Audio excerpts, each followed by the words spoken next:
ఓటమి జరిగిన తర్వాత రకరకాలైన కారణాలు ఎత్తుక్కుంటారండి. నేనేమంటానంటే ఓటమికి గల కారణం మన సెల్ఫ్ అనాలిసిస్ మనం చేసుకోవాలి. అరే మనం చేసిన తప్పులు ఏమైనా ఉన్నాయా, మనం ఏమైనా అప్రోచింగ్ ఏమైనా రాంగ్ అప్రోచింగ్ ఉందా, లేకపోతే ఇంకా ఏదైనా ఇన్సిడెంట్స్ జరిగినాయా అన్న దాని మీద ఆలోచించుకోవాలి. కానీ ఎలక్షన్లో ఎవరైనా ఓడిపోయిన ప్రతి ఒక్కరు మాట్లాడేది ఏంటంటే ఈవీఎం ప్రాబ్లం అంటారు, లేకపోతే ఎక్కడ అవకతవకలు జరిగినాయి అంటారు. నిరూపించండి రా బాబు అంటే 5 సంవత్సరాలు మాకు గడిపేస్తారు.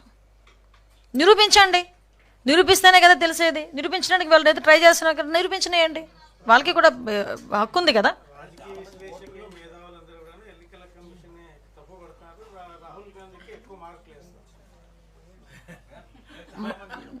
సార్ దయచేసి అవగాహన నుండి మాట్లాడుతున్నారా, ప్రజలను మభ్యపెట్టడానికి మాట్లాడుతున్నారా?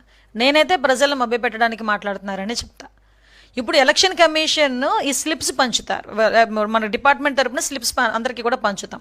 వీళ్ళు ఏమంటున్నారు, ఎవరైతే ఓటర్స్ ఉన్నారో వాళ్ళు బెంబేలు పడిపోతున్నారు. దేనికి? ఓటర్ లిస్టులో ఏదైతే ఓటర్ స్లిప్